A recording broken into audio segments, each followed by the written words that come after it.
We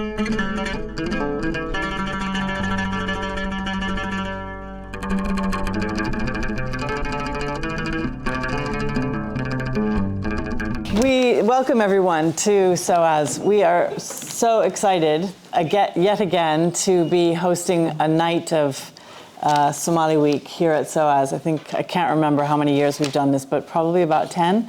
And it started out quite selfishly when Ayan asked if we could help support Somali Week, and I said yes, but only if you can have it at SOAS, because I thought that way I can make sure I get to at least some events of Somali Week if it's right here in our backyard.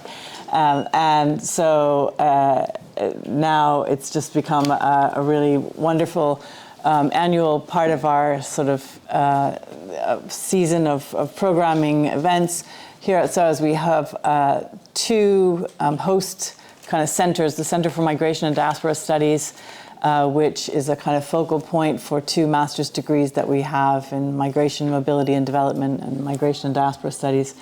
So it's part of that kind of community of activities that we organize throughout the year, as well as the Center of African Studies, which does a lot of work both in and on the continent as well as with diasporas. So totally fits right into all of the things that we do here at SOAS.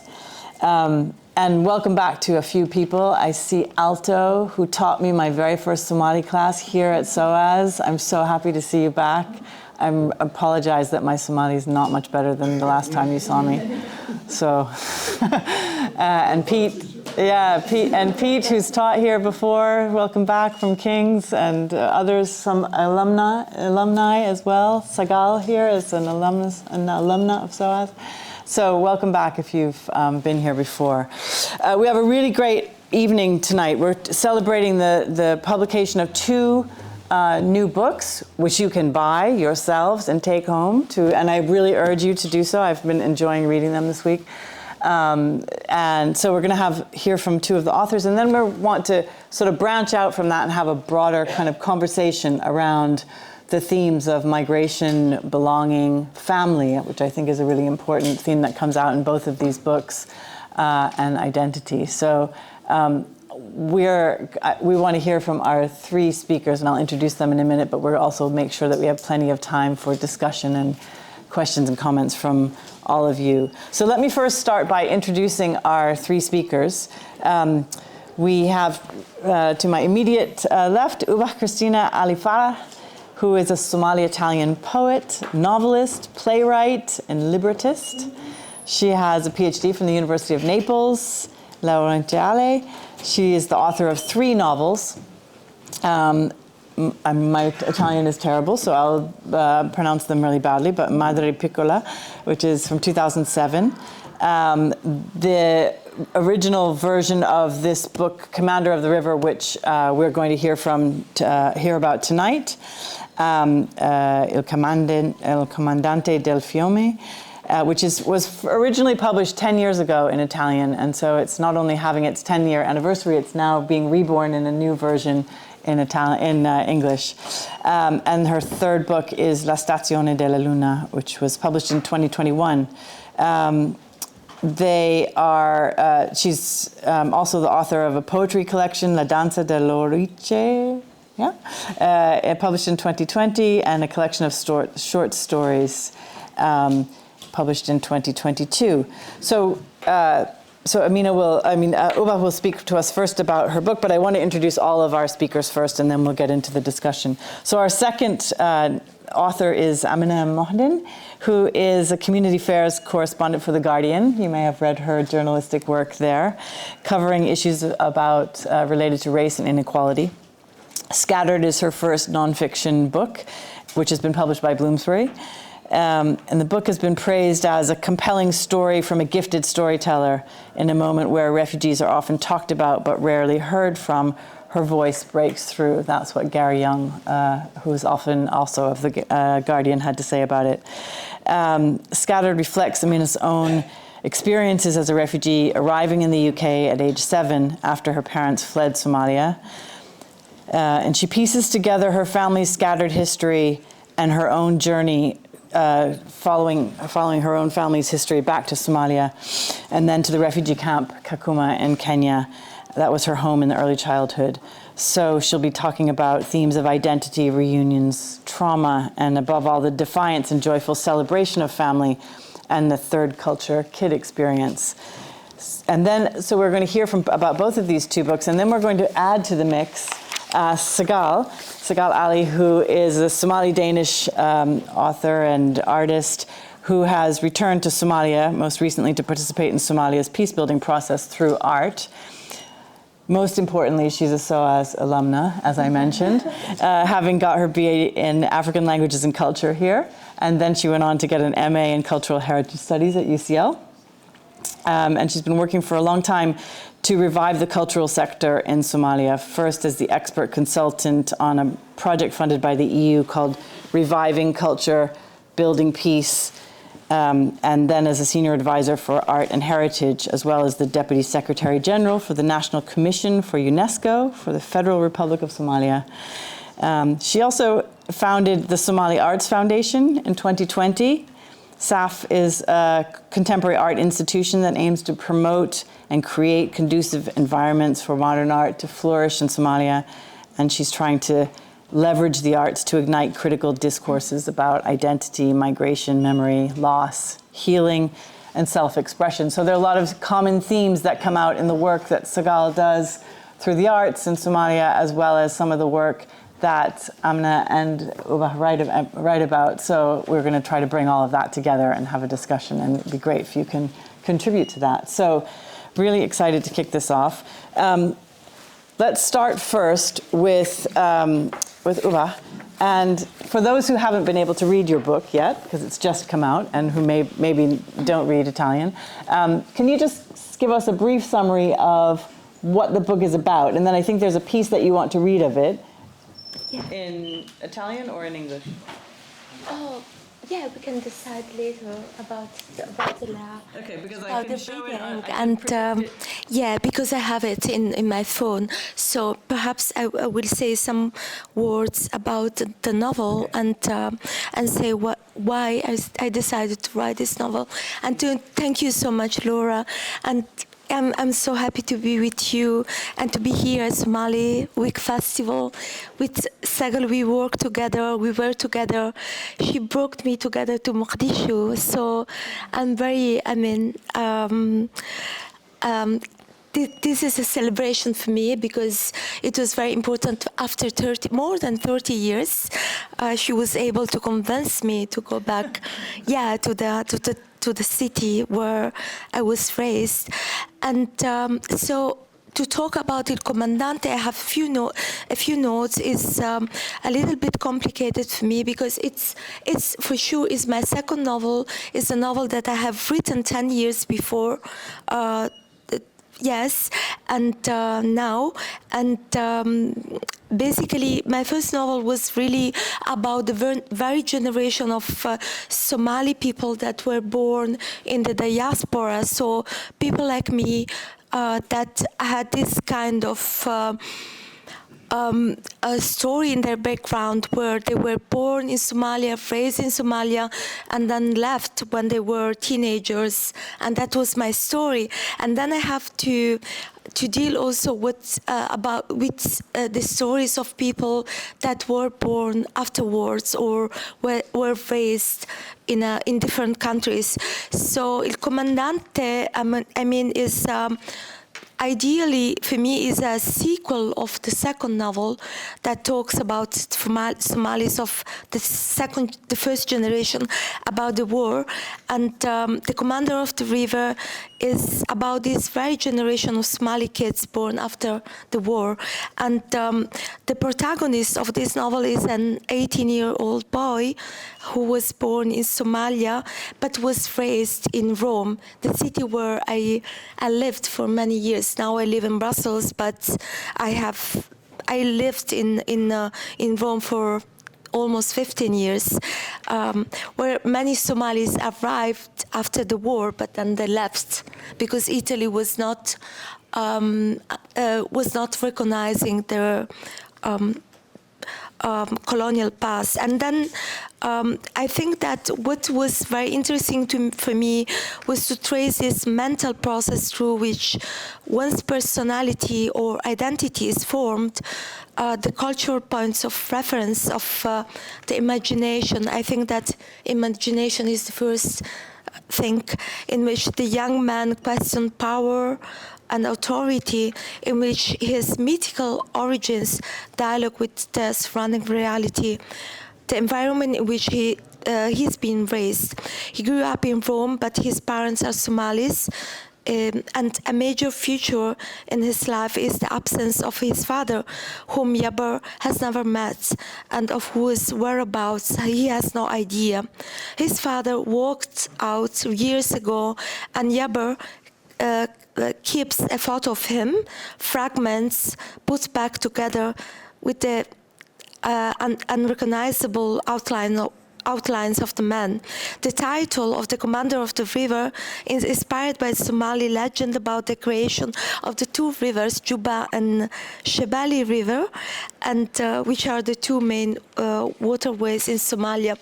And the legend is revealed piece by piece throughout the book as it is told to Yaber, the young protagonist. He's 18 at the time and finds himself hospitalized, having suffered an injury, the origins of which are not disclosed to the reader.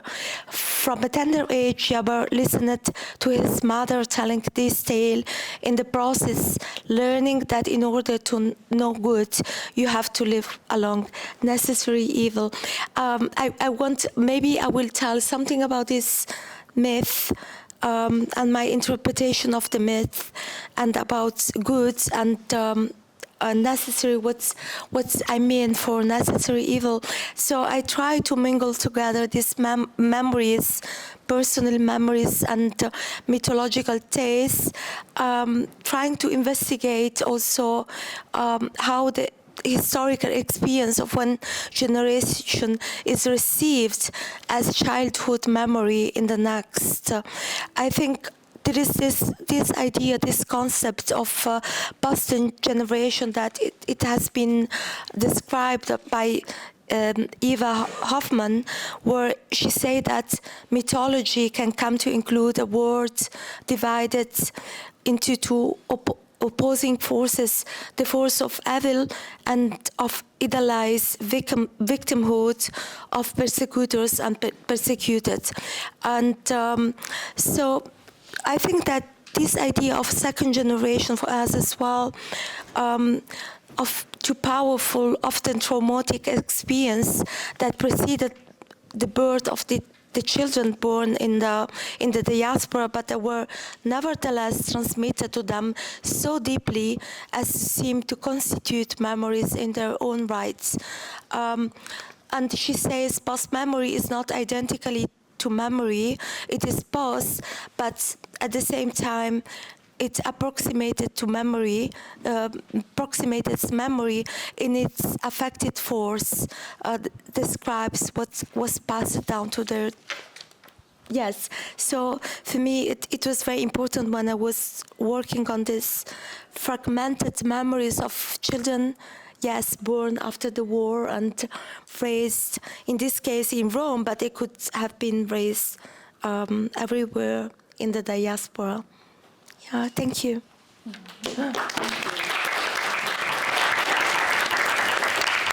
think a lot of people here have a similar experience, Yes. right? Having grown up in what sometimes is called a second generation or 1.5 generation, or something where you're growing up and the stories that you hear from your family, from your parents, are not your own lived memories, but they become as powerful sometimes as lived memories, and sometimes they can become as difficult even as your own personal experiences, coming to terms with that. And as we'll see, I think Aamna found that as well in her journey and in her book.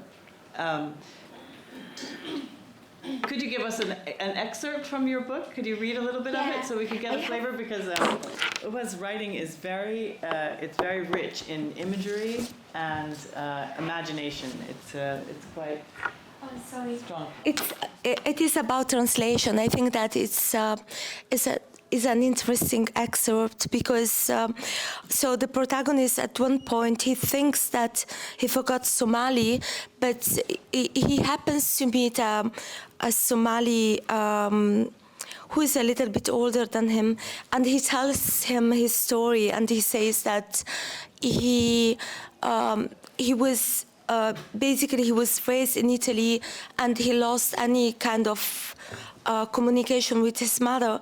And he found the telephone number of his mother recently, and he wants to talk with his mother, but he lost the language.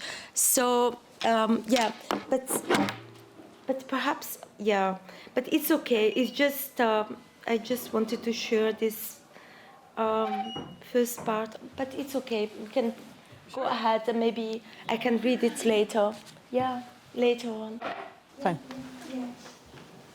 Okay, I'll leave it up here for now, just for a little bit. So I had a couple of questions, and then we're going to move on to Aamna, and then I have a couple of questions that are for both of you, because I found as I was reading both books not at the same time, but in the same week, that similar questions were arising. And I promise not to monopolize the questions, but just to get us started to thinking about and coming acquainted with the work of these amazing women. So I guess one of the questions I had for you now, as I was realizing this is now it's 10 years since you wrote this, but now it's being reborn in an English version.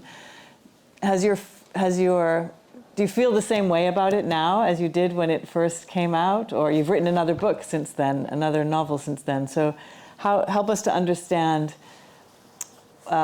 maybe where did this come from of the Ubah of 10 years ago, and where are you now?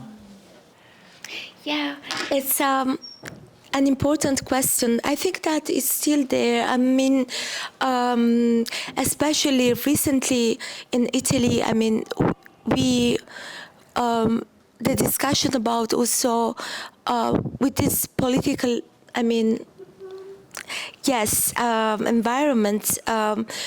People don't talk about young people that were black and born in Italy, and so somehow I think that this idea of not recognizing the colonial past in Italy is really connected with not recognizing also the new generation of people that not necessarily they are related to as colonial countries, but they are black. So Italy, there is a long story of refusing black people in their nationalhood and in their political discourse. So I think that at the time perhaps it was a little bit early. But the discussion now is gone, because especially there are many young women, many black young women who are very active on the social networks, who talk about this, and so I think that somehow for me it's very important also to think that I have thought about that, because I had a child when I was very young, so I was looking at him growing up in a very hostile environment, but now that this discourse is public, it's not something private anymore. Yeah. So do you think there's more visibility of the discourse or of the experience of absolutely. Of black children who are growing up who are Italian? Do you think there's more acceptance or recognition of? There is not any recognition. Yeah, they still struggling, and but I think that this idea of connecting this refusal of black bodies in Italy is also connected with the refusal of the colonial history in a way. Yeah. Yeah. Okay. And another question I just have for you is, when you write, who do you write for? Do you write for Somali audiences, for Italian audiences, for anyone who will pick up your book, or do you have a reader in mind as you're writing?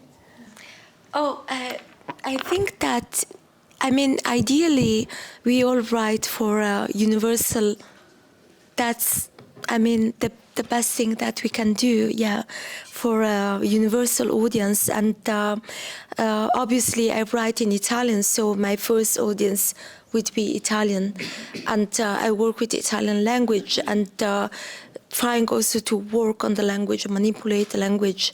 That is my mother tongue, so with Somali. So what I can do is, I couldn't write in a different language, but I don't know, the idea is that everybody can read you, and relate with where you're, to write a more universal story that you can. Right. Well, it's really exciting that the book is now accessible to new audiences and to widen that circle of people who can read it and appreciate it. And I think there's again, you're writing about a young man growing up in Rome, but the experience has lots of parallels, I think, to others living in other places. Absolutely. I just want to say something about the translator, because we always forget the translators. We are very important. I mean, they are our ambassadors in a way. And Hope Campbell Gustafson, she's from Neapolis, where a huge Somali community lives. And we met just by coincidence.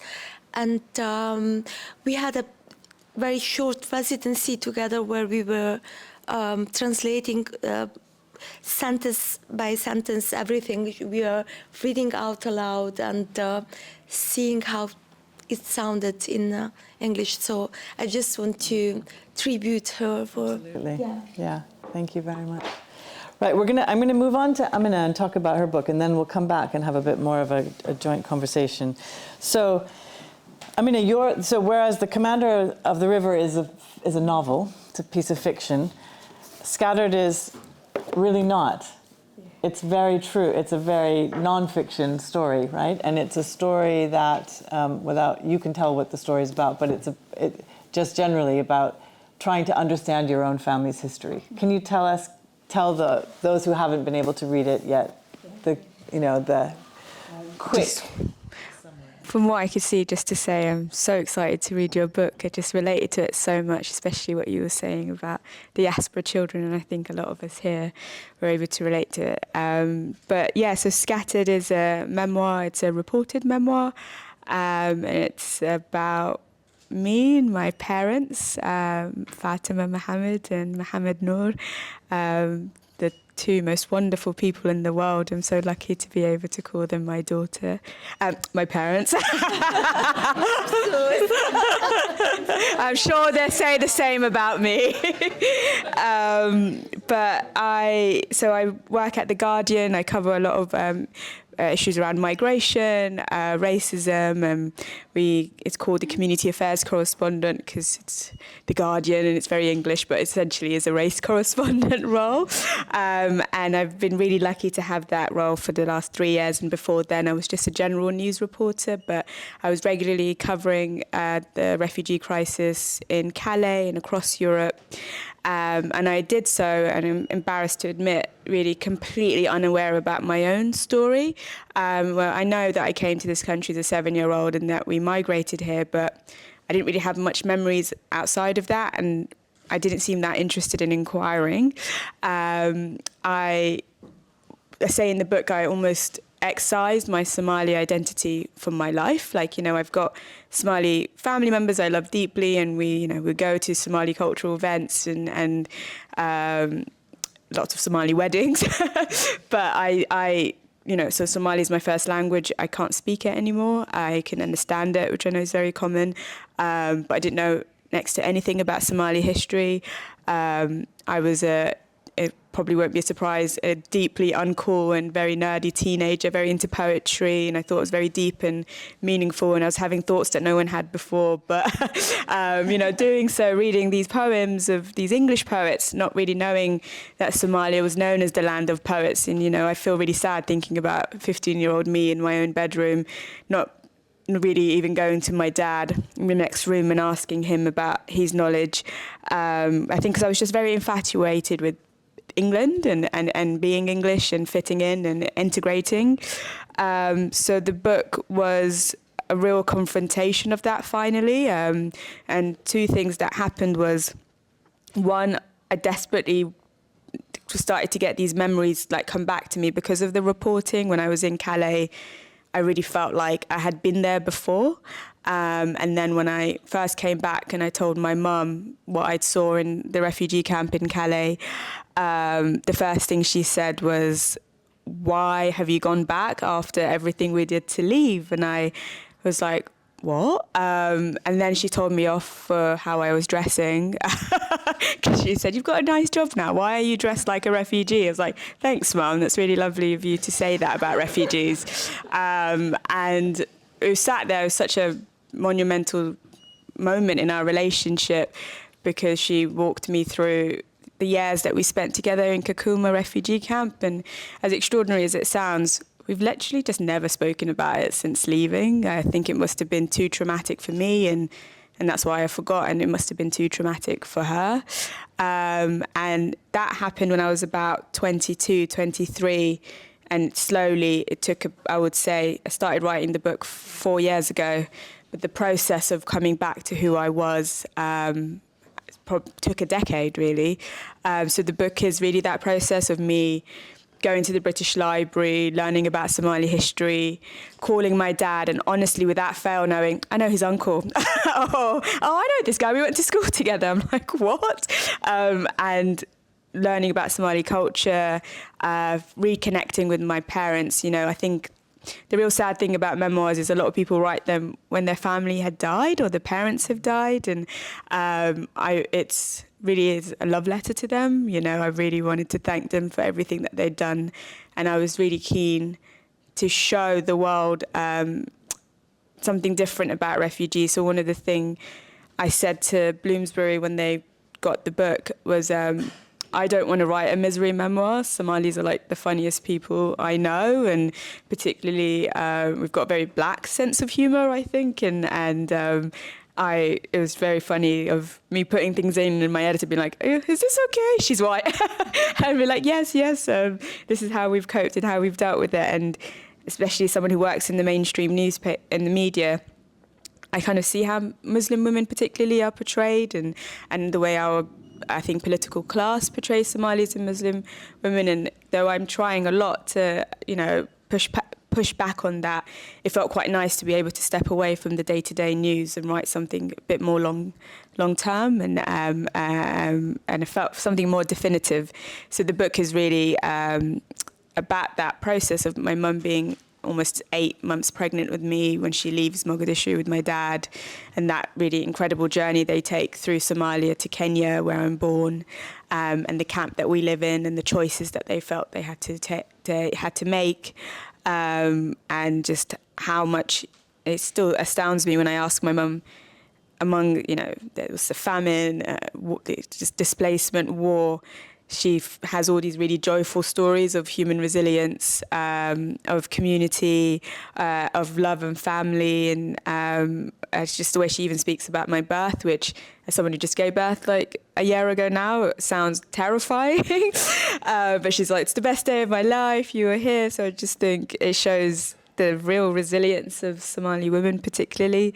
And then the story goes from leaving East Africa to coming to England, and that integration process.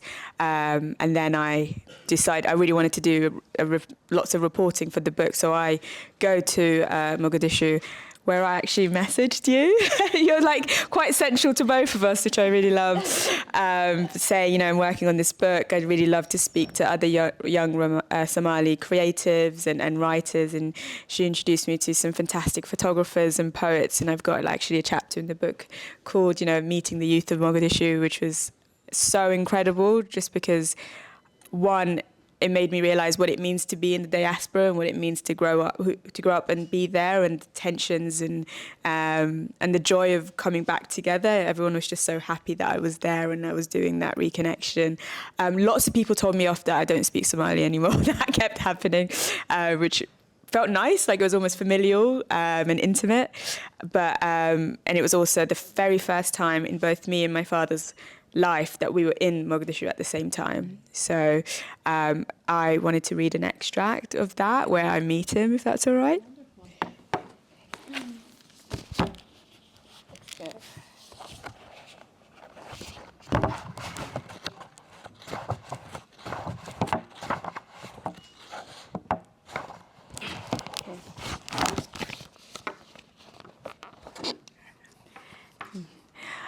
I almost don't recognise my dad when the car stops beside a hotel in a shopping mall. He stands on the pavement and waves at us. He has been in Mogadishu for a month now, returning as he always does for business and for his soul. He looks younger than I've seen him in decades. He wears a pink shirt, white linen trousers and sunglasses. He looks happy. I jump out of the car. We stand and stare at each other for a moment. We don't hug, just smile at each other, laughing. We don't say a word as I walk towards him and let what is left unsaid settle between us. I, Aamna, stand beside Mohammed. Here he is with his eldest child, his only daughter, in the city he was born in and once called home. In American-Vietnamese writer Viet Thanh Nguyen's debut novel, The Sympathizer, the anonymous main character who flees Vietnam following the fall of Saigon talks about a refugee's ability to time travel, because it is time, not space, that defines a refugee. While the distance to return to our lost country was far but finite, the number of years it would take to close that distance was potentially infinite. Refugees everywhere ask themselves the same question: when can we return? Seeing my father for the first time in Mogadishu made me realize that my dad too lives in two timelines. The man he was in Somalia in the early 90s, and the father he is in London now. Like Gwen's narrator, he occupies the here and there, the present and the past. He is, like refugees before him, like refugees to come, a reluctant time traveller. This is where my thoughts turn to as Baba and I stand facing each other on the same stretch of road he once walked on as he made preparations for my birth and arrival to this city.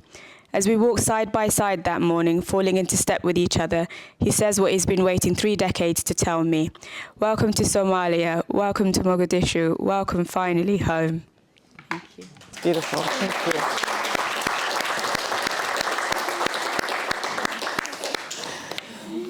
That's wonderful, and it's one of the few passages where he's not cracking a joke, actually. Yeah. The book is fantastic in the sense that now I really want to meet your parents, because they each have their own sense of humor, but also the way they interact with each other is very, very funny. I wanted to ask you a question about the title, actually, about Scattered, because to ask you, where does the title come from? So it's quite interesting, because that was the draft title I used. I'll just put something in and I'm sure it'll get changed, but nothing else felt right. So I'm surprised that it's looking back at me right now. But it kind of works in a couple of dimensions. It's like, one, I felt like I had all these very scattered memories, and I couldn't really make sense of them. I didn't know what was real and what was not. And I had this very scattered sense of self. So, my name's Aamna, but as you can see in the book, it's written Aamna, and that's how I kind of answered to both.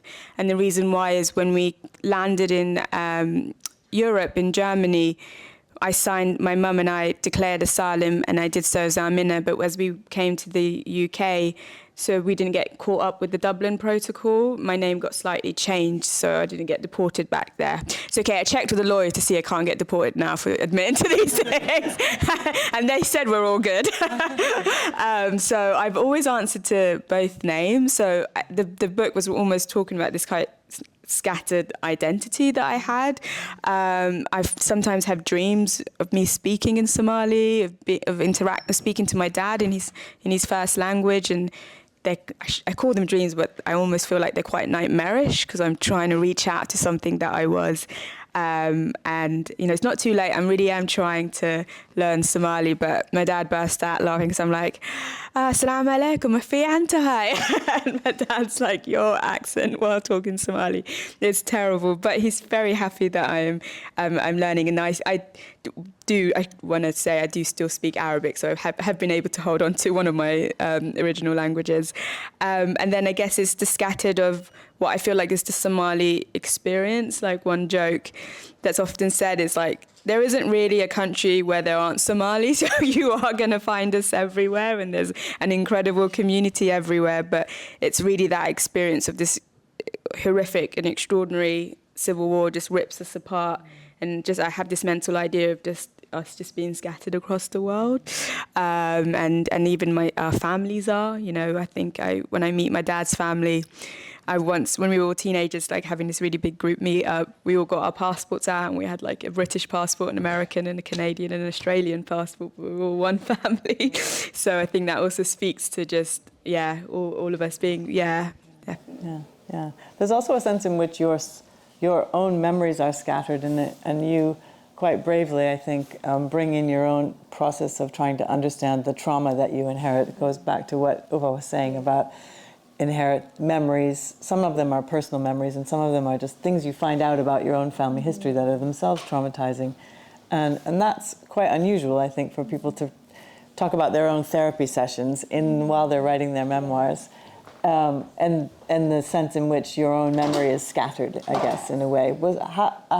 How did you decide to include that part of that? That came in actually in that scene of talking to my therapist came in a much later edit, because when I had the second draft of the book, I realised I come across as this incredibly well-resolved and strong and resilient person. I do like to think that I am resilient and strong, but I felt it was really important, particularly for young Somali girls reading this, to know there's also a lot of pain and difficulty and trauma that I'm coping with. So it's probably the section that I felt was the most difficult to write, because I was really, really vulnerable. So as part of my story, me and my mum, we go to Saudi in Jeddah, so where my mum's dad used to live, and we were living undocumented there.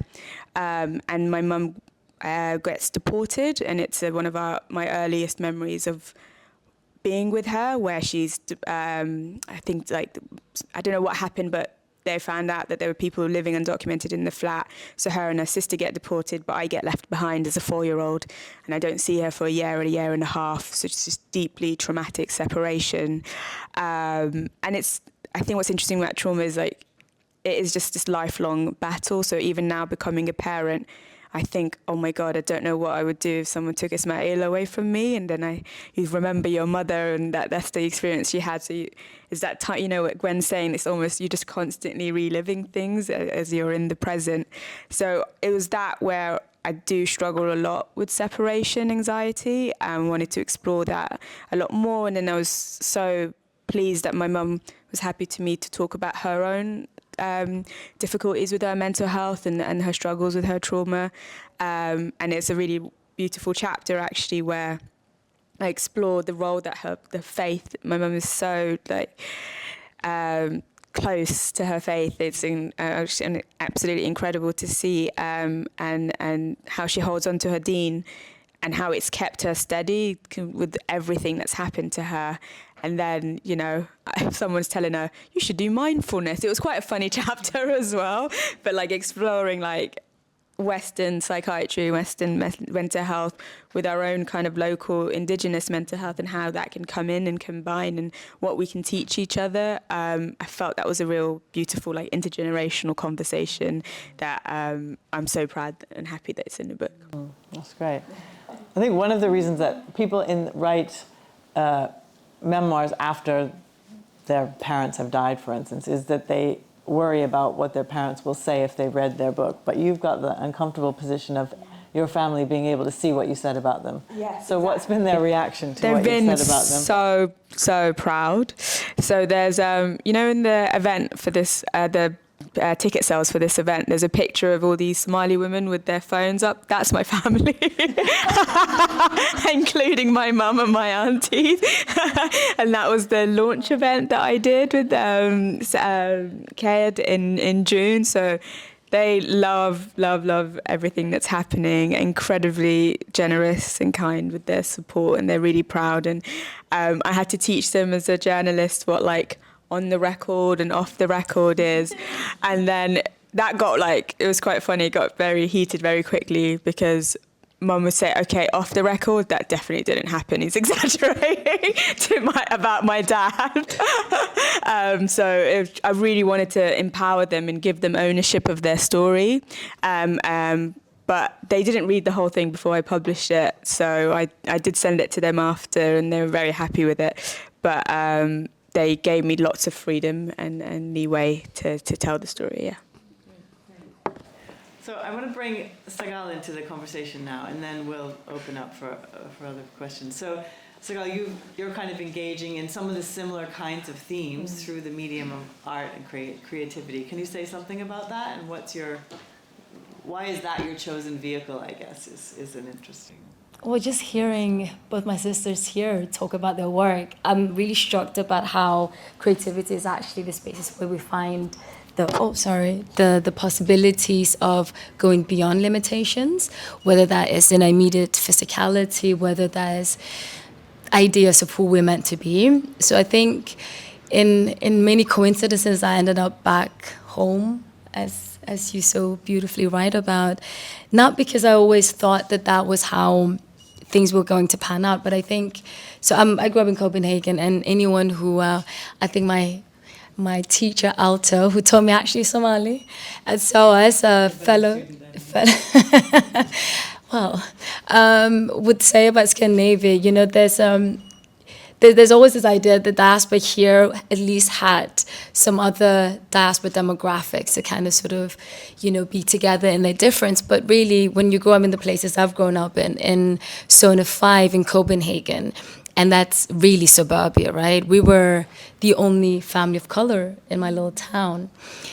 But the not belonging in a very white society, but also in the cold and with a newly displaced mother who didn't speak a word of Danish. There were many sort of displacements, right, that come in different ways. But art or creativity, whether it's, getting lost in a book or music, then when I was growing up in Copenhagen, there were hip-hop and R&B was having a heyday. And that was a way to actually see some similarities in popular medium, right? So I've always found home in art. So in that way, I've always sought solutions in art. So I think for me, the creativity kind of bends limitations. So that's how that was my parameter to unpack the world.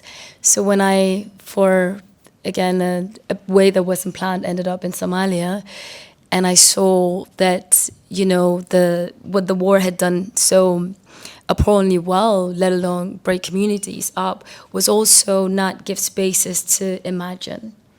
And I think imagination and the spaces to create are really where we can come up with new futures and solutions and spaces for empathy and compassion. So it trickled into that, and then I basically haven't left. I went there for like a really quick project, and then one thing led to the other. But it was mostly realizing that actually to come back from something that really scattered us, as my sister Aamna talks about in her book, across the world. But, none of us, to the best of my knowledge, if you're Somali diaspora, grew up with your family intact or with you, right? We're everywhere. And we haven't really had these conversations. There's more than the political kind of thing of the clan politics and the civil war. We really haven't had the real conversations of the human cost, the community cost, the identity, that of what something like a war does. And I really think creativity could be, or is for me, such an important tool to unpack that.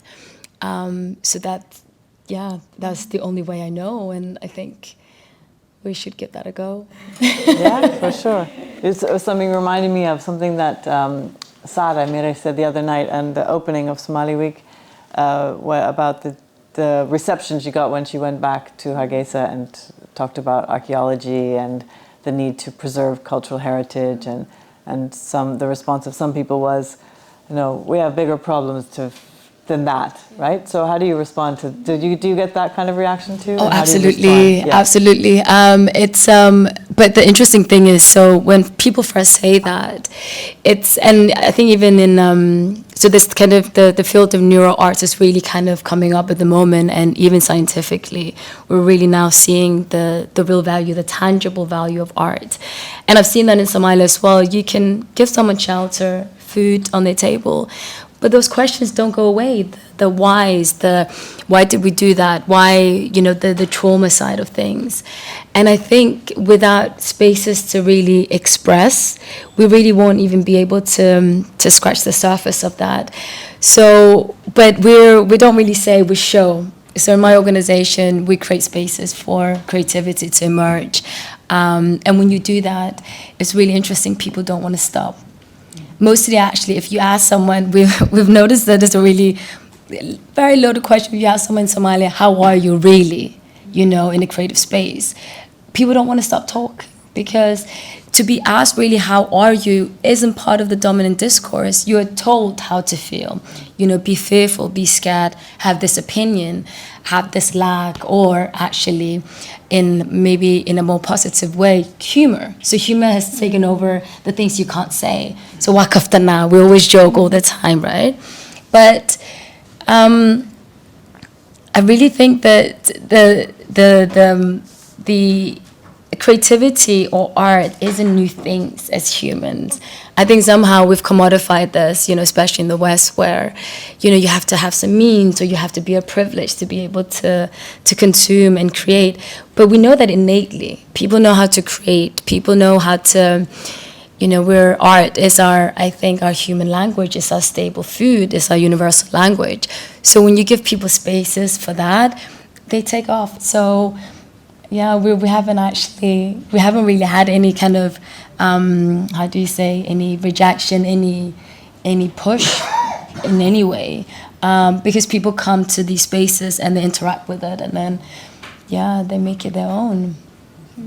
I'm going to pause there and not say much. Growing up in a foreign place, not really understanding your cultural background and origin, and honestly, I started this sort of process of researching myself. So I started off learning about oral poetry, finding out we are a nation of poets. And I also started going to the British Library, as you mentioned, Aamna, and going through sort of the record recordings, going all the way from 1980s, and then the one that was done by a PhD student at King's called Emma Brinkhurst, and seeing her personal journey with communicating with the Somali King's Cross community. And ever since then, I decided to choose my dissertation topic on sort of cultural revival and sort of reconfiguring our diasporic identity in the context of displacement and migration, and sort of refinding ourselves again in the context of all those things. And I guess, so this question is just generally open to every single one of you. But I was just wondering, how should, I guess also first generation, but second generation, Somali Muslim women, how are we how should we, or how are we sort of negotiating our identity, especially when you think about cultural revival, cultural heritage, but also Islam? I guess that's the sort of point that I wanted to think about. I think, honestly, as I've been growing up, and I don't know if you guys resonate with this, but being Muslim is almost the first thing I think about. My mom told me when I was growing up, being Muslim and sort of using the deen to I guess in a sense find peace and use it as sort of a unifying kind of force amongst the community, and also individual growth was the first thing that I kind of sort of associated my identity. And I'll be honest, I also feel as though I don't know much about my culture, hence why I started all these years of research. And I was just sort of wondering what are the processes in which the community should kind of focus on, not kind of marginalizing Islam, but using kind of the cultural revival, sort of understanding where we're from, what was our culture and our life before the Civil War, how are we using art, and how are we using sort of our parents' stories and various different aspects of our sort of Somali culture to sort of revive it again and sort of negotiate it in a sense where Islam can be there and it's not a force of, like, let's say, religious conservatism, but in fact it's something that can coexist with culture and we can embrace our identity as sort of like a field of contradictions. And I think that's personally something that's a journey within myself to kind of be on par, have my Muslim identity intact, but also understand myself as a Somali woman. Who am I, essentially? But I guess it's a really long-winded question, but I hope you do get a gist of it. And it was an honor listening to all of your stories, and I really hope I can ask some questions another time, hopefully. Thank you so much. By the way, those questions that you're kind of sort of exploring, I think I probably will have them. I've certainly had them as well. In fact, my thesis was on a similar topic as yourself, which was this idea of imagine home, right? Or what that looks like. But I want to just start by saying one thing.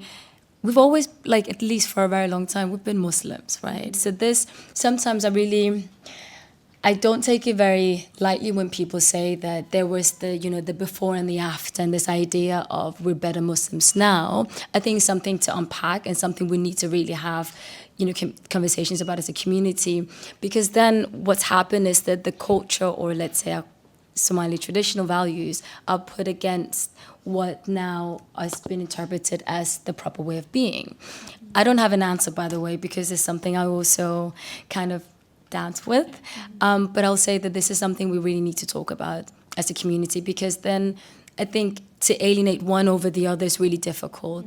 And like, for example, to give you an example, in Somalia, I've often been told by women that I should wear more clothing, and that's me wearing a scarf and like I'm fully covered up. That's more than my grandmother wore. Now, I'm not saying that this is how we should dress or whatever, but just to put it at a, kind of that against each other. My grandmother wore a geres, and then maybe when she was a little bit older, she wore a little gumbo. My mom didn't wear a scarf growing up in Somalia, so that's one way that, people can be, but this idea that there's the pre and the after, I think our culture really struggles with that as well. And it's a conversation I'm also really willing to have, which I don't have any answer for.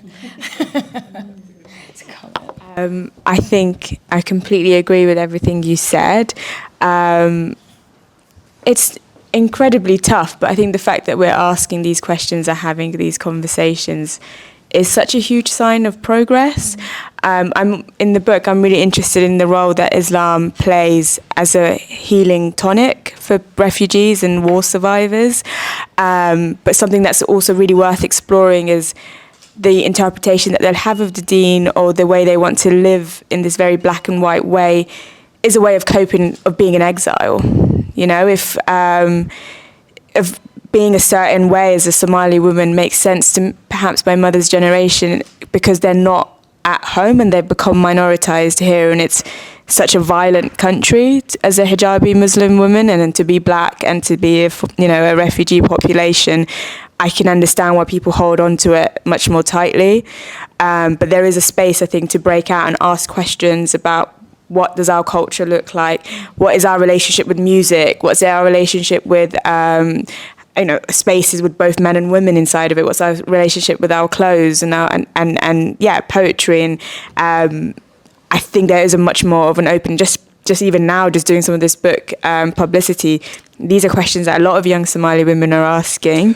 And again, it's so lovely that we're both like in the British Library nerding out. But there's also like a sadness to it. Why do we have to go to these British institutions to understand and learn more about our own history and culture? And how can we, particularly those of us in positions of power, kind of challenge having just other people writing about us all the time?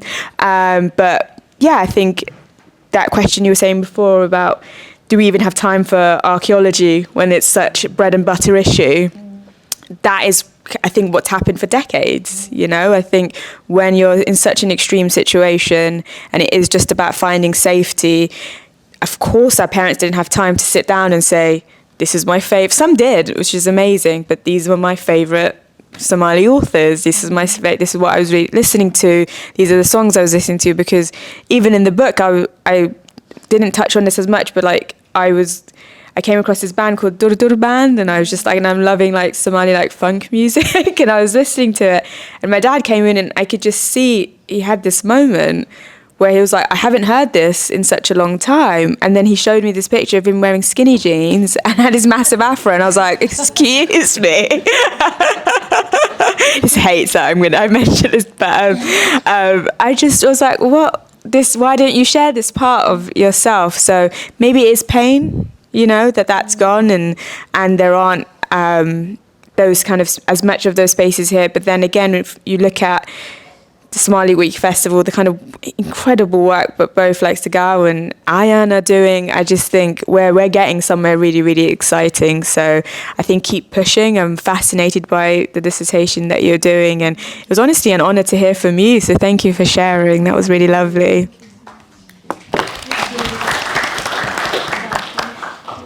Add anything?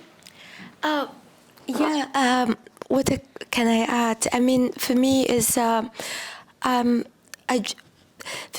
a different story. My story is different because I grew up basically in Mohdin, but at the same time there are many similarities because I studied in Italian, being raised by an Italian mother and Somali father, and I learned Somali by my auntie, and I was just growing up with this with my family, Somali family, and I think that in a way for me it was very important when I came out from Somalia to have this kind of connection. Really, Alto, he knows that at one point I was like, you know, literature and culture is something that's is very important for your imagination, because it's like an alphabet that you use to interpret reality. So I was living in Somalia, in Mogadishu all that time, studying Dante, studying different kind of, having different references. And then when I arrived in Italy after a little bit, I thought, let's see what happens if you read old poems and you learn how to write in Somalia, and you have this kind of, it's not a distorted vision, but it's a empowered vision of the reality, because you just mix, I mean, different languages, different alphabets, and this literature, I mean, art is universal, as you say, so it's something that we can use to everywhere. It's not really connected with culture.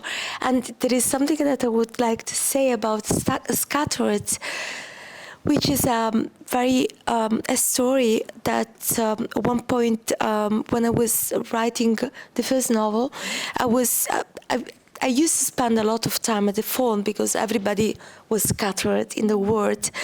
And I heard this cousin of mine. I was very keen of, we were very close to each other. And I said, like, his name is Mahmoud. I said, we haven't seen each other for so long. And now that I'm hearing your voice, it's like we had been together like 1 hour before now. And he said, you know, Ubah, we had like a necklace of pearls, and it is like as if this necklace has been cut and all the pearls has been scattered all over the world. So the idea of also of researching or telling a story, of making art, is a way also to build again this necklace and put all these stories and beautiful images together, make sense of this scattering in a way. Yeah. Yeah, thank you. Right. More questions. There's more comments. One in the back. I'm going to take a couple this time, if that's all right. And if we can just keep them a little bit short so we can make sure that lots of people have a chance, that'll be great. So go ahead in the next to last row, and then we'll go to the last row. My first question is for Sagal in particular. I'd like to ask you to speak a little bit more about kind of the work that the Somali Arts Foundation is doing in Mogadishu, how youth have been able to engage with it, and also kind of produce work, and how is that kind of changing the creative, the cultural sector in Mogadishu in particular, especially as like politically the city and the country is rising, but also how does youth engagement look like? And also generally for everybody, since you spoke about being able to visit Mogadishu and also engage with Sagal there, to touch a little bit about how that experience of the return home looks for you. Thank you. And if anybody else needs Sagal's phone number, because it sounds like to them, she'll give it out. Okay, and the next question in the back row. Yeah. Thank you. I really wanted to thank you guys both for the incredible work that you guys have been doing. I don't know if you can hear me. I have quite a soft voice. Good? Okay. Okay, great. I'm also a creative. I'm studying fashion at university, and I'm also exploring that in my Somali identity. And so a lot of the questions that also the other student asked as well was something that I'm also uncovering. But through my work, I think a lot of it comes from having to trust yourself in the direction that you're going and kind of wading through this uncertainty. And I kind of want to see what that moment looks like, what that feels like, and if there is an end process to that, or in the work that comes, is it just continually a moment of deciding for yourself what you want that moment to look like, even if it's still vague? So, yes. These are good questions. Thank you. One more question before we go around? Yeah? Another one here? So women are on fire. Thank you so much. I just have one question for all of you. Where do you call home? Is it the scattered concept? I just want to understand your definition of home and where you call home. Thank you. That's a nice question. Okay, great. Off you go.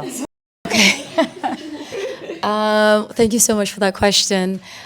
So when we started the Somali Arts Foundation, we didn't quite realize what the organization actually would have ended up being. So I launched the Somali Arts Foundation on the back of work that Laura mentioned I was doing for the government as the advisor for arts and heritage, and then helping resuscitate the UNESCO Commission. So it's basically doing a lot of really high-level cultural diplomacy. But then I would have a lot of young artists or creatives come up to me and say, you know, Sagal, you're the only person that we see doing anything with culture. Can you help us? And I couldn't. So I promised myself the first opportunity I got to do something with young people directly, I would do it. And the opportunity arose during COVID when, as we know, the world stopped a little bit and I realized maybe I needed to change my jobs. And then, so when we launched SAF, Somali Arts Foundation, we were very clear on two things. One, that we wanted to be the change we'd like to see in our country, and B, would give platform to people who otherwise are not given a platform to tell their stories. So we only work with Somali creators that are women, youth, and particularly those from minority backgrounds. So the way that we do that is that SAF is a platform. We don't speak for anybody, we don't represent anybody. We try to give as much tools or support as we can, but we leverage this platform or the resources we have for creatives to be able to really amplify their voices. So the way that the idea of Somalia's rising is also interesting in of itself, but there's a lot of good changes happening. I do agree with that. But development, at least for the demographics we work with, isn't necessarily linear, right? Youth and women still do not have a lot of political power. This is fact. So, but the thing that we're really proud of in the way in which we recognize that perhaps the work that we do is actually changing things for the better is that with every, for example, all of our exhibitions up to date, except our last one, have only featured female creatives. And the stories they tell, none of our artists come to us and say, oh, I want to speak about violence, I want to speak about war, I want to speak about, you know, all the issues that are real, but perhaps that are often associated with Somalia.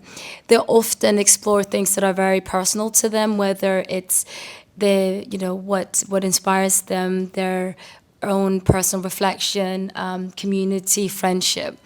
And so after each exhibition we have, essentially new stories come into the public discourse that otherwise wouldn't be there, right? And this is something we're really proud of, that through this platform, there's all these stories now that are coming in, both not in just in Somalia, but also globally, that, one of the main things that people say to us often is that, oh, we didn't realize this was in Somalia. We didn't realize that these stories could come from Somalia.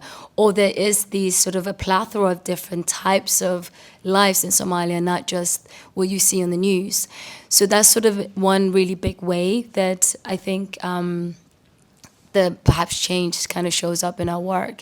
But also fundamentally, I think I often say that the future of Somalia might well be in the imagination of artists. And I really do mean that, because to give space for creativity to really take hold and flourish, and people to work together, is something that doesn't really exist in many other spaces in our country yet.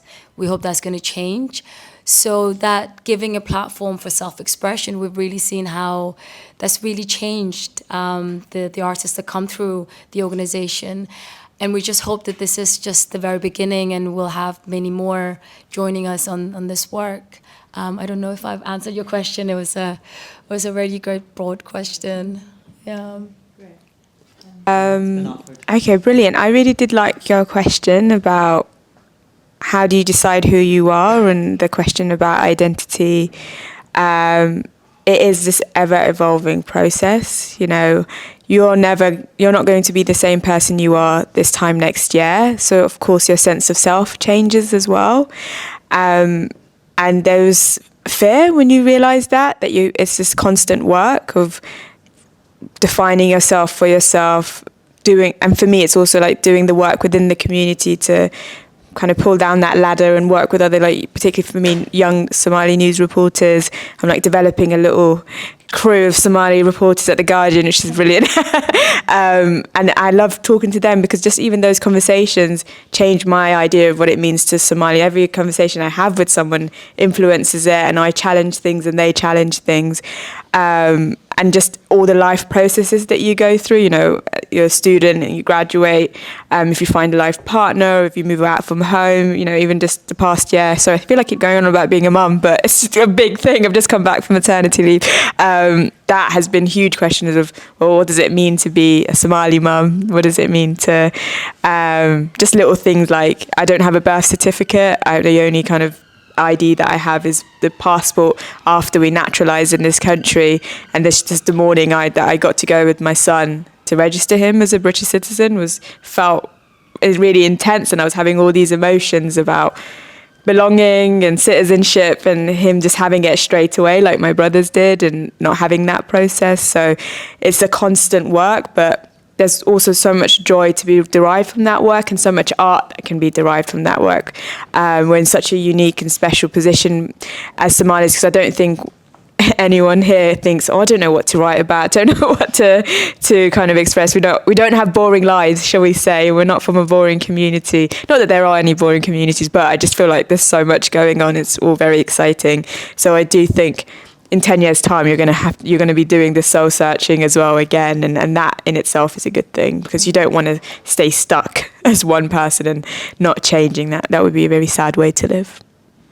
Do you want to answer the very tough question about where's home? Sorry. Before you pass on the microphone, why don't you say what home is, and then we'll get to lunch. Ooh, yeah. It might be quite an obvious answer, but for me, home is where my family is.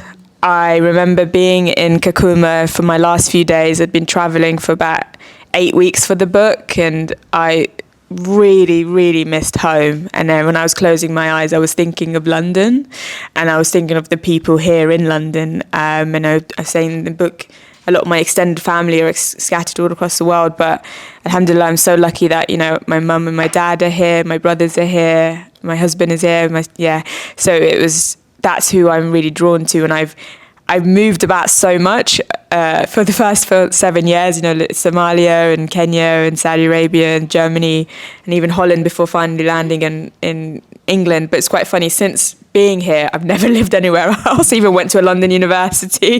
There was just something about me realising I've travelled too much. I've been through so much that the stability of having one place was really lovely. So yeah, London is very much home, but I feel like London is a city where there's so many people from so many different places that it's quite fun to discover and discuss what people's life stories have been so far. So yeah. Great. Ubah, what about, where's home for you? You already have like multiple placements in different. Yeah, I loved, the answers. I will take from your answers. And there are some notes and some things that the name, first of all, the name somehow is a home for us, no? Aamna, the name that it's changed, that the way that we can change throughout our life. We always change. You are talking about different processes throughout our life. And in these days, it's Somali Week Festival, I realized, which is for me very beautiful and scaring at the same time, how much Somalis are always on the move. So you meet somebody, he's telling you that he was born there and he lives there and he's going there and wherever. Yeah, so we are really this kind of, I don't know if it is true, but about home, there is this interpretation that, but we don't know if it is true, that our name for house, Guri, comes from gur, which means moving. So perhaps we have inside ourselves this idea that we can move and change all the time, which is beautiful. But sometimes stability is also a beautiful. Yeah.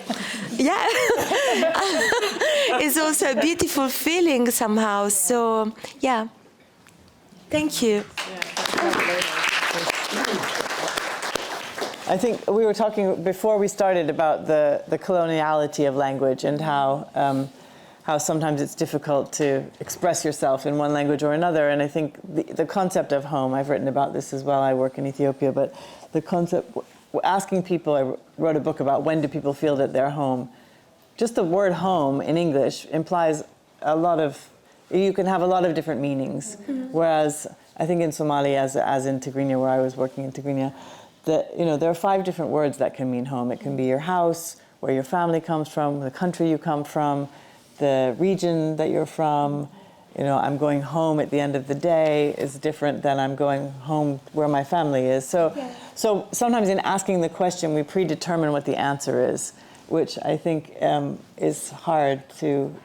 In English, you can use one word that covers everything. It's harder when you're then in another language. Maybe you're predetermining what the answer is. And so it's useful to unpack that and think about all the different ways in which one has attachment to family or to place, I think, as well. Yes?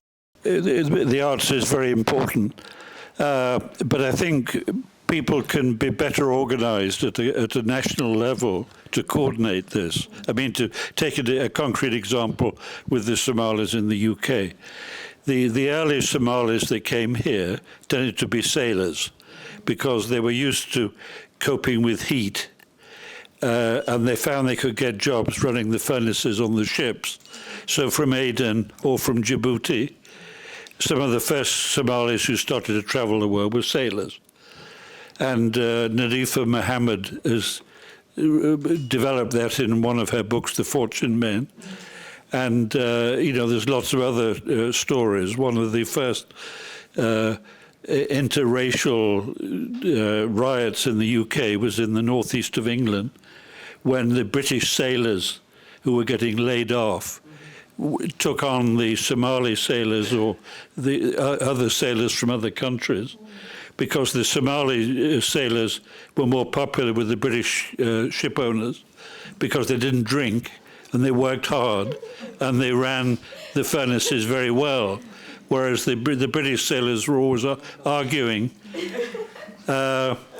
So in the 30s in South Shields, you see there was a riot between the British sailors and the Somali sailors, and the Somalis were the ones popular locally. So there's all sorts of history. Then when those sailors wanted to integrate more, and they wanted to stay in the country, what did they do? Well, they went to work in places like Sheffield, where there were furnaces, where they could get employment. So a lot of Somalis went to Sheffield. And there's a whole kind of anthropological dimensions. So I think, anyway, to try and summarize, I think it's important that at a country level, the embassies or the foreign diplomats should try and get partnerships in a country where you get the people in Liverpool who were strong on the shipping, the people in Cardiff they were the same, the people in Sheffield where there's a Yemeni and a Somali community, and you get these cities together because the cities want to integrate the Somalis, for instance, who didn't do well in education at the beginning, because Somalia didn't have its own language until 1972, and because the men were all herding with the goats and the camels in Somalia, the level of education was very low. So these things take time. So I think you need to have a national conference where you have SOAS and one or two other universities with the education ministry and the foreign embassies and different municipalities like Liverpool, Sheffield. You need to have a conference on an annual basis to come up with something that's really strategic, and you can do wonders with that. Anyway, just a general comment. And then the exchange, because Ayan, with the Somali celebration here, also has a thing in the summer in Hargeisa, where they have a literary festival there. And the two kind of benefit from each other. So, you're now living in Brussels, or one of you, I forget who it is. Again, there's an echo with Brussels because Brussels have cultural organizations.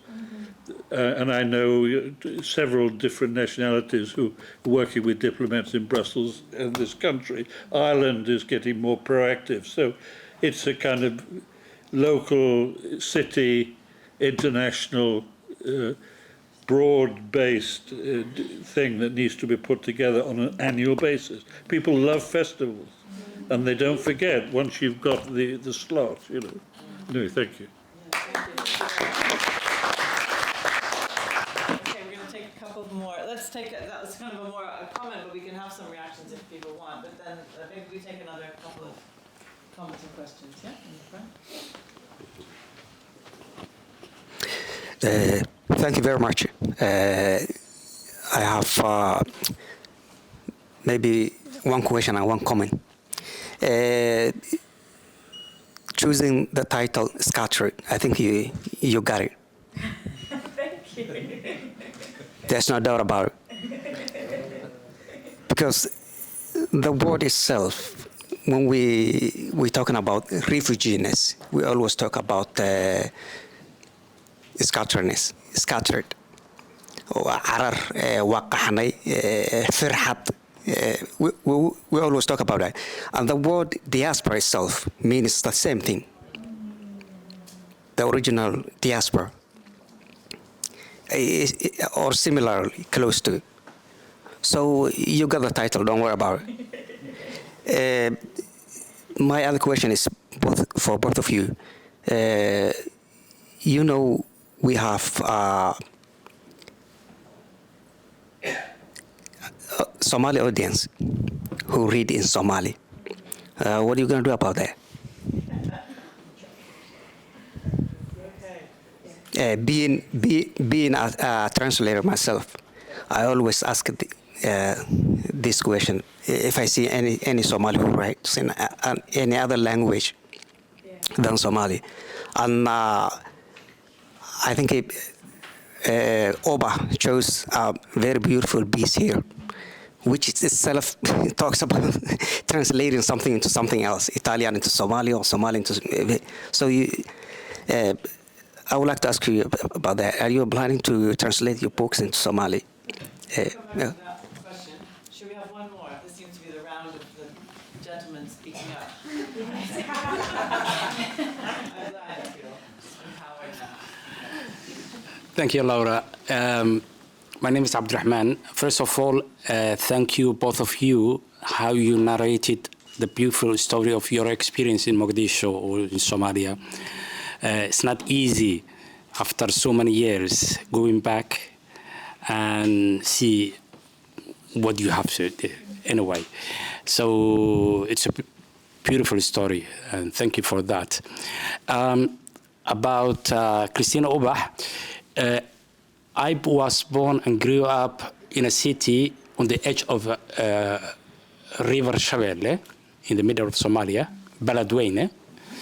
And the story of the man, the crocodile, and the river, I grew up with that story.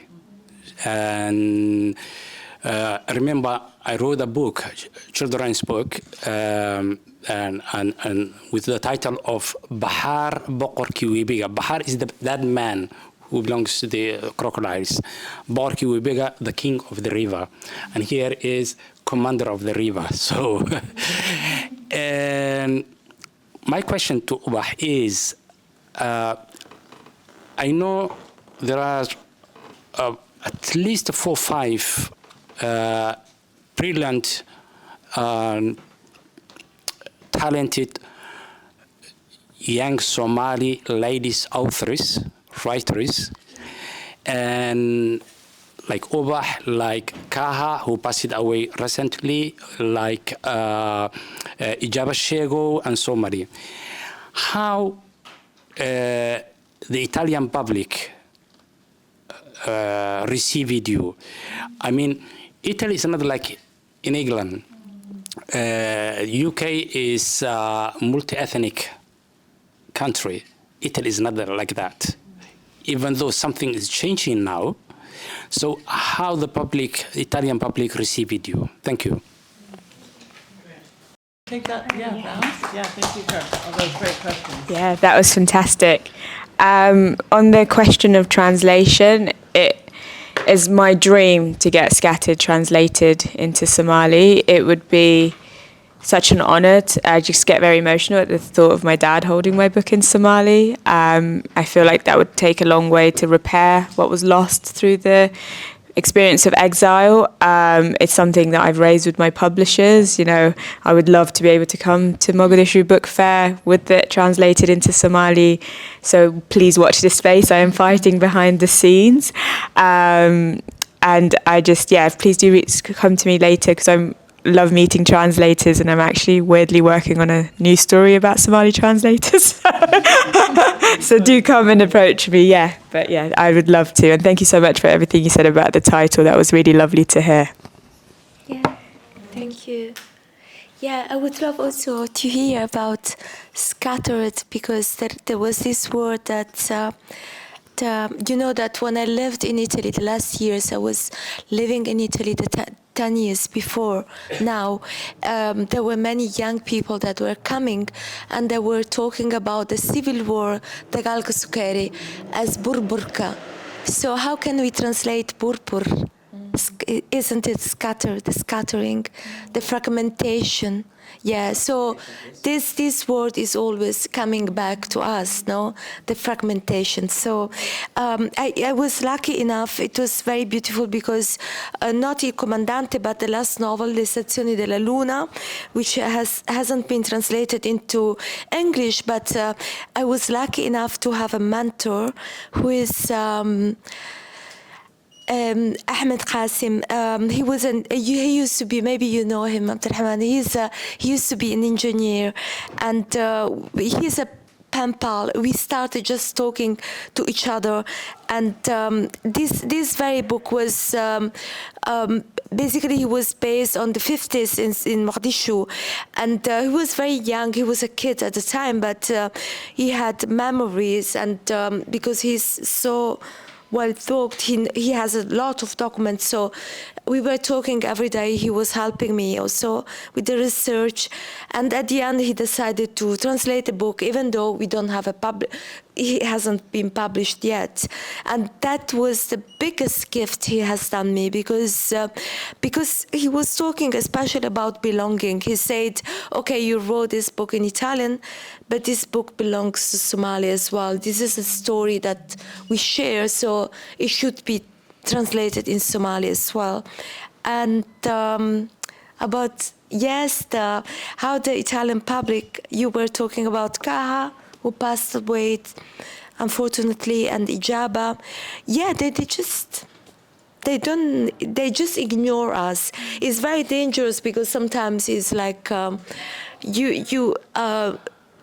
danger is to be somehow to be the how can I say it in English, but to be the that you speak for a group, but we are always individual, so we don't speak for anybody else. So they just okay, you are the Somali Italian, you are the black woman, answer questions, and we can always answer as personally, but we cannot answer for a group, I mean, of people.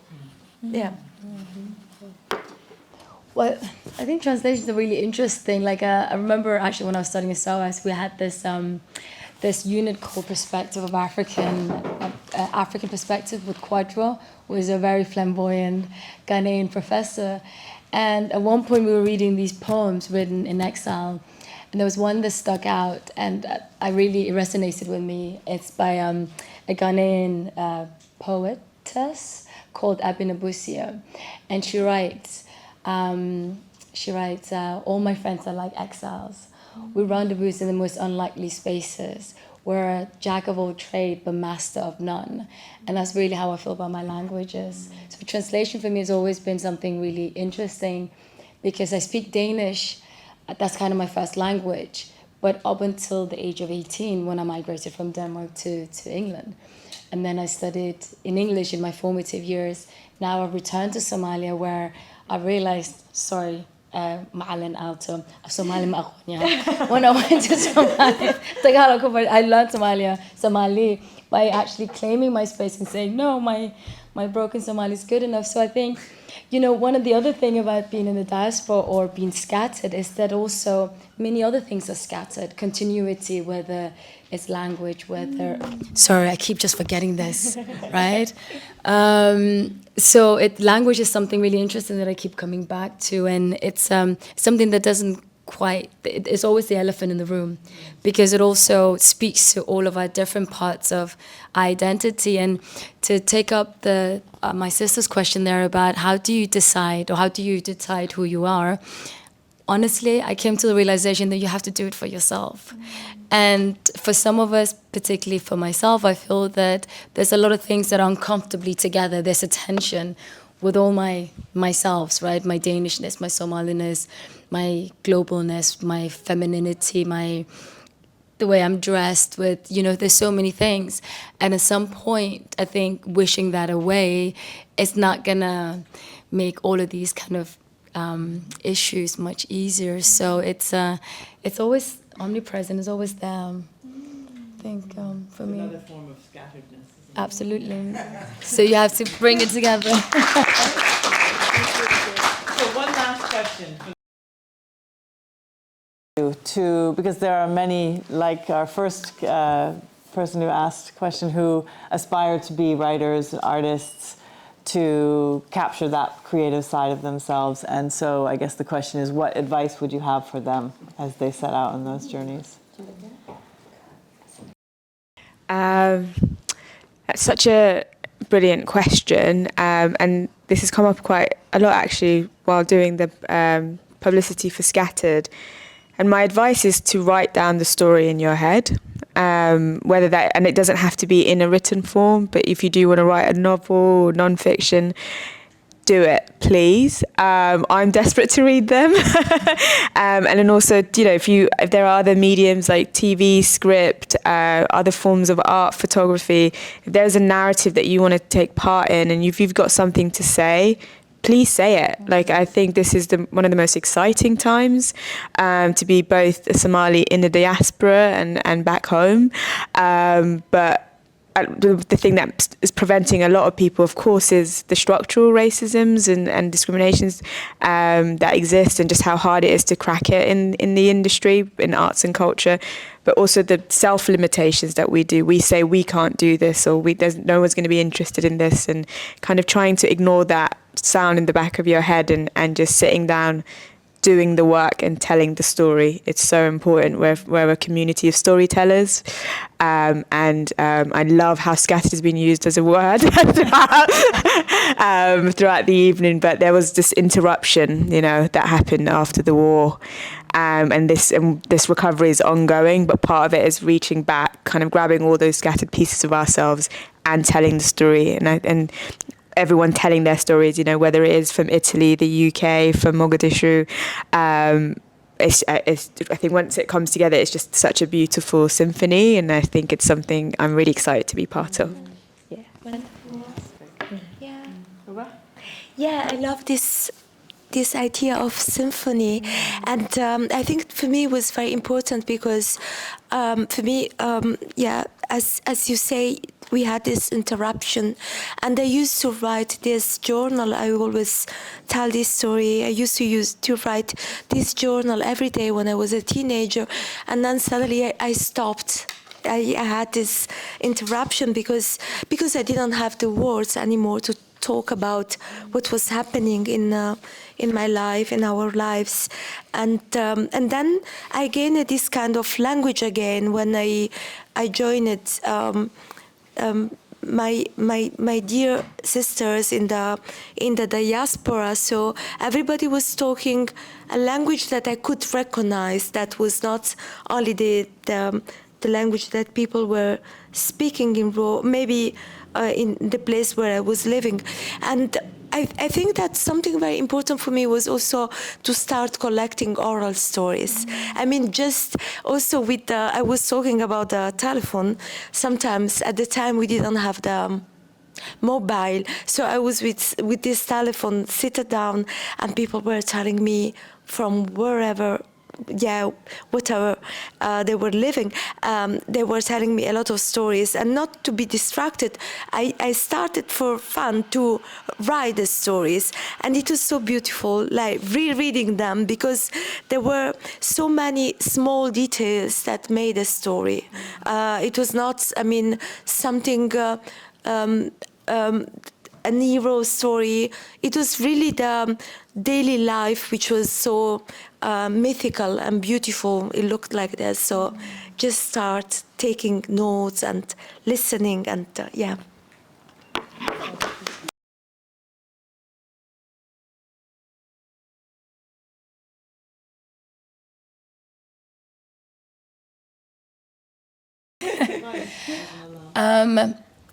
I would say, in hindsight, I didn't know it at the time when I was studying myself, but in hindsight, I think I've always tried to understand myself through all of the things that I ended up doing in academia and my creative practice, and I think that's okay. I think that's absolutely okay. It's okay to try to unpack the things that you don't understand or you want to understand. And our stories often start with us. But I think there's sometimes also a danger of always making it about the community. The community is always with you, and you'll get there as well. So don't shy away, with those uncomfortable moments with yourself. That, at least from a diasporic background, I understood that was something I needed to unpack for me. And then it became about us. So the me is also okay. God, well, thank you so much. It's been answer questions afterwards. We are not running away. Yes. Yeah. So I will call this part of the evening to a close, but hopefully you have a few minutes to stick around and speak to people directly. Please get your cards out and buy some books. Ayan is looking like she wants to say something, but before she does that, I just want to say what an honor it has been to share this evening with you. And Somali Week is always inspiring, but tonight really particularly inspiring with these amazing women. And just to be to hear your stories and to hear what you shared with us, it's really inspiring to all of us, I think. So thank you so much for sharing your time with us. Ayan.